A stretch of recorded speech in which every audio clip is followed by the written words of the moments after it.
네, 5월 1일 근로자의 날이 이틀 뒤면 다가옵니다. 근로자의 날을 앞둔 오늘 그 유래부터 현재 우리나라 노동계 현안을 좀 저희가 짚어보도록 하겠습니다. 김대호의 경제읽기 김대호 박사 함께하겠습니다. 어서 오십시오. 예, 근로자의 날 이틀 뒤인데요.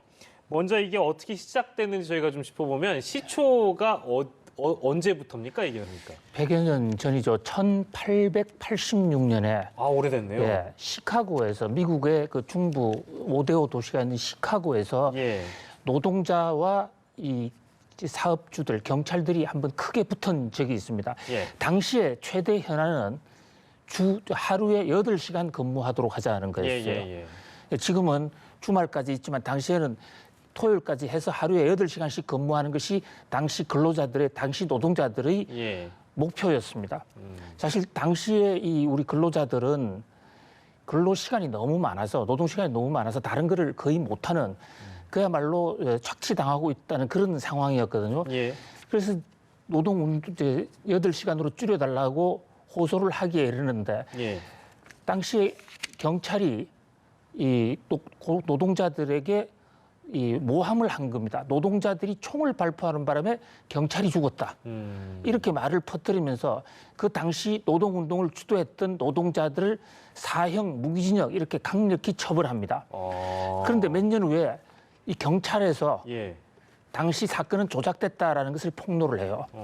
그래서 그 당시에 구속돼 있던 사람들은 다 석방이 됐습니다만 이미 죽은 사람들은 살릴 수는 없는 거죠. 그러네요. 이것을 1889년에 이 파리에서 당시 미국의 이 노동자 희생 사건을 기려서 전 세계의 노동자는 단결하라. 그러면서 바로 이 사건이 일어났던 5월 1일을 기해서 세계 노동절이라고 만들게 된 것입니다. 그런데 우리나라에서도 1923년부터 지켜왔는데 이승만 정부 1958년에 노동자란 말은 좀 공산당을 연상케 한다. 그래서 이 날을 근로자의 날을 바꾸자. 그리고 이 날짜도 5월 1일에서 한국노총 창립일인 3월 10일로 바꾸고 아주 우여곡절이 많았습니다. 과거에는 3월 10일이었다고 들었습니다. 그 3월 10일로 바꾼 것은 이제 박정희 정부 박정희 정권이 들었으면 1963년에 이 전 세계가 노동절에 같이 하는 것은 우리가 옳지 못하다 해서 우리나라 노총의 창립일인 3월 10일자로 바꿨어요. 이것을 1994년에 김영삼 정부가 들어서서 날짜를 5월 1일로 다시 또 바꾼 거예요. 다시 국제적 기준에 맞추자? 이런 건가요? 그런데 지금 이름은 아직도 과거의 이름 노동절이었지 않습니까? 메이데이 이것을 바꾸지 못하고 근로자의 날로 되어 있습니다. 거기에 대해서 지금 노동계에서는 지금 아주 반발이 상당히 심하죠. 그렇군요. 그거 어떠한 이름을 붙이느냐에 따라서 물론 받아들이기에 따른 또 의미가 다르게 들릴 수 있으니까요. 근로자의 날, 노동절. 그렇습니다. 날짜가 왜 그렇게 됐는지, 왜 노동절이 5월 1일인 건지 저희가 그걸 짚어봤고요. 이거 이제 명칭 변경에 대한 문제를 어찌됐든 민감하게 생각한다고 하니까 이게 지금 논의가 되고 있는 게 실제적으로 있습니까? 그렇습니다. 아주 명칭 변경에 대해서. 강력히 지금 노총단체에서는 강력히 주장하고 있고 오늘도 한국노총에서 모임을 갖고 이 근로자의 날을 노동절로 바꿔달라 이러고 있죠. 또 심상정 정의당 전 그 대표 같은 그런 헌법도 바꾸자. 우리 헌법 32조, 33조에 근로자라고 돼 있어요. 근로자는 말이 잘못됐다. 근로자와 노동자의 차이가 얼핏 보면 아무것도 아닌 것 같은데 이거 노동운동을 하는 사람 입장에서 보면 하늘과 땅 차이로 보고 있는 것이죠. 자, 근로자 하면 우리 일제시대 때 근로정신대라는 말도 있었어요.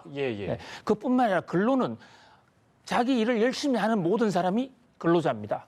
그런데 노동자라는 것은 노동을 하나의 권리와 의무로 보고 자기가 이 사회에 적극적으로 참여하는 하나의 권리로 보고 노동에 참여하는 것은 그것은 노동자가 되는 것이죠. 그래서 노동자가 되느냐 근로자가 되느냐는 것은 피동적으로 끌려가는 인간이냐 아니면 역사의 주체가 되는 것이냐 이런 면에서 적어도 노동운동을 하는 사람 입장에서는 굉장히 중요한 이 프레임의 차이라고 받아들여집니다. 그러니까 노동계에서 보기에는 근로라는 표현보다 노동이라는 표현이 훨씬 더 뭔가 주체적이라는 표현도 제가 또 하고 보니까 약간 좀 듣기에 따라서 뭐 주체적이다 혹은 뭐 자주적이다 뭐 혹은 스스로 뭔가를 이뤄낸다 뭐 이런 표현에 가깝다라는 그런 얘기군요. 그래서 이제 근로자의 날보다는 노동절이 나을 것이다. 예. 좀 바꾸자. 아주 강렬합니다. 바꿔달라고. 예. 아주 논의가 굉장히 한국노총 쪽에서 있어오고 오늘도 이제 그런 얘기가 있어 왔다라고 합니다. 자, 이제 명칭과 어떤 그 의미에 대해서 어느 정도 또 시기에 대해서는 저희가 정리를 했는데요. 노동계에는 여러 가지 현안들이 아직 산적해 있습니다. 각 뭐 현안을 저희가 좀 짚어볼까요? 지금까지 산적해 있는 노동계 현안들이요. 예. 지금 우선 이 노동절이 왜 중요하냐? 좀 예. 잠깐만 좀 부원 설명을 조금만 더 예. 해드리면요. 예. 정통적인 경제학에서도 이 생산 요소를 예. 노동과 자본으로 보고 있습니다. 예. 노동과 자본이 뭉쳐야만 우리가 생산을 할 수 있다. 경제 성장을 할 수 있다고 그러는 거예요. 예. 그런데 이제 한동안은 노동자는 자본의 노예처럼 예. 마치 오면 오고 가면 가라는 것처럼 처우를 받았는데 1886년에 헤이마켓 사건을 계기로서 이제 노동자도 경제 부가가치를 창출한 한 주역이다. 예. 자, 그런 면에서 5월 1일 이 노동절에 바라는 그런 노동절에 임하는 우리의 자세가 상당히 숙연해지는데요. 예. 올 이제 노동절 같은 경우에는 방금 지적하신 대로 우리 사회가 당면하고 있는 노동 현안들이 아직도 전혀 해결이 안 된 것들이 여러 가지가 있어요. 예.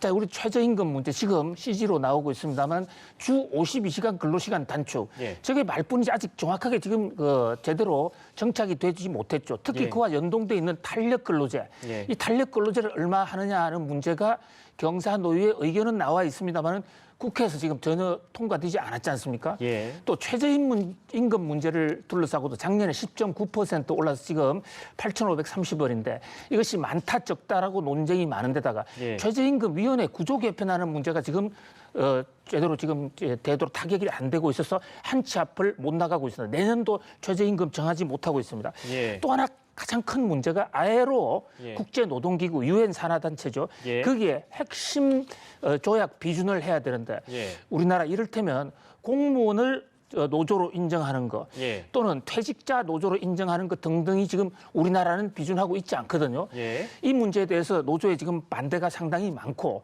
특히 유럽과 지금 우리가 유럽 FTA를 해놓고 있는데 만약에 우리가 ILO 핵심 협약을 비준하지 않으면 예. 유럽이 FTA를 철회하겠다라는 지금 엄포를 놓고 있는 이런 상황이에요. 원래 FTA를 체결할 때 예. 당시 이명박 정부가 그걸 하겠다고 약속을 했습니다. 예. 자, 그런데 아직 우리는 준비가 안 돼 있다. 이것을 하느냐 마느냐 예. 굉장히 중요한 문제죠. 그래서 이러한 노동 문제 현안에 대한 사회적 합의가 되지 않으면 예. 우리 경제가 더 이상 나아가는데 굉장히 어려움을 겪을 것이다. 그런 면에서 올 노동절을 계기로서는 예. 올 근로자의 날이죠. 정말 노동계와 자본계 또 경제계와 노동계가 정말 대승적으로 합의하면서 예. 우리 경제의 새로운 지평을 좀 열어가줬으면 좋겠다는 그런 바람이 여러 군데서 많이 나오고 있죠. 네, 마지막으로 짚어주신 그 국제노동기구 ILO 핵심 협약 비준에 대한 문제가 한 EU FTA의 어떻게 보면 중요한 요건 중에 하나라면 예. EU에서 이제 요구하는 것 중에 하나라면 뭐가 문제입니까? 그러니까 뭐가 노동계와 어떤 뭐 경영계가 대립인 겁니까? 뭐가 어디서부터 문제인 겁니까? 그러니까 이건? 지금 현재 핵심 협약이 8개가 있는데요. 예, 예. 그중에서도 이를테면 지금 퇴직자들을 노조원으로 인정하지 하느냐 안 하느냐 문제가 하나 걸려 있는데 ILO 기준은 예, 예. 퇴직자도 노조에 가입할 수 있다는 거예요. 이를테면 우리 전교조가 있습니다. 전국 예, 예, 교원 노조. 그래서 학교에서 잘린 선생님들이 많이 계시거든요. 예. 그분의 노조를 가입을 인정할 것인가 아닐까 해서 우리 사회의 하나의 쟁점이 되고 있어요. 그런데 예, 예. 유엔 산하기구인 ILO에서는 예. 자격을 인정하라는 게 그게 핵심 협약 중에 하나예요. 우리가 흔히 얘기하는 뭐 전임자라든지 뭐 내지는 뭐 이미 퇴직하신 분들에 대해서 예, 지금 한 예를 들어서 퇴직한 사람들. 노조 가입을 인정해라. 예, 현재 우리나라는 퇴직을 하게 되면 예. 노조에서 자동적으로 쫓겨납니다. 이것이 굉장히 큰 영향력이 있는 게요. 예. 이 퇴직자들을 노조를 가입을 하느냐 안 하느냐는 문제는 바로 회사에서 사람을 자르면 그 사람 노조에서 바로 잘리기 때문에 예. 그런데 현재 유엔 산하단체인 ILO 기준을 택하게 되면 계속 노조 운동을 할 수 있거든요. 예. 바로 이 대목에서 퇴직자들 노조로 인정하느냐 안 하는 문제는 노조의 권리 예. 또 노조의 영향력 면에서 굉장히 중요한 이슈가 되어 있습니다. 그런데 지금 대부분들은 지금 그것을 ILO 기준을 인정하고 있는데 우리는 지금 못하고 있죠. 예. 그런데 EU에서 예. 유럽연합에서 문제를 제기하는 것은 자 한국은 노동자를 탄압하면서 생산 단가를 낮춘다. 예. 그렇기 때문에 자유무역할 자격이 없는 나라다. 그러니까 한국도 EU하고 똑같은 조건으로 예. 그리고 우리가 ILO 가입을 하면서 1991년에 가입했는데 이 핵심 협약은 가입하겠다고 이미 약속을 했던 거예요. 굉장히 오래됐네요, 그러면. 예. 그런데 이걸 언제 가입하느냐 문제에 대해서는 예. 서로 주장을 찍지 않았어요. 그렇기 때문에 우리가 법을 어기는 것은 아닌데 예. 현재 우리 사회의 관행, 우리나라 노사 행동의 관행 이런 거에 받쳐서 사용자 단체에서는 예. 이것이 좀 이르다. 그런데 이 대목에서는 문재인 정부는 해주겠다고 공약을 했어요. 그렇습니까? 예. 그런데 지금 경사노위가 예. 지금 여러 가지 현안으로 해서 제대로 예. 진도를 못 나가고 있죠. 노동개혁이 지금 제대로 되고 있지 못한 상태죠. 예. 여러 가지로 좀 답답한 형국이긴 합니다. 근로자의 날을 맞이해서 노동절을 맞이해서 여러 가지 이 노동계 현안들이 풀리지 않고 있다고 하니까요. 이걸 풀어내야 될 텐데 아무튼 걱정이고요. 마지막으로 이제 그 박사님께서 부탁하는 뭐 사측이든 뭐 노조 측이든 근로자의 날을 앞두고 이 양측에 부탁하는 일종의 말씀이 있다면 뭐 마지막으로 좀 부탁드리겠습니다. 그러니까 서로가 결국은 생산 요소로서 예. 경제의 주체로서 서로가 서로를 인정하는 자세가 굉장히 중요할 것으로 보입니다. 예. 자본가는 노동자를 단순히 한두 시간 쓰고 버리는 사람이 아니라 도구가 아니라 같은 경제의 주체다라고 봐야 되고 노동자들 입장에서도 자본가는 우리를 착취하는 사람이다가 아니라 우리에게 일자리를 만들어주고 앞으로 일자리를 확대시킬 수 있는 사람이다. 그런 면에서 신뢰가 쌓여야 된다.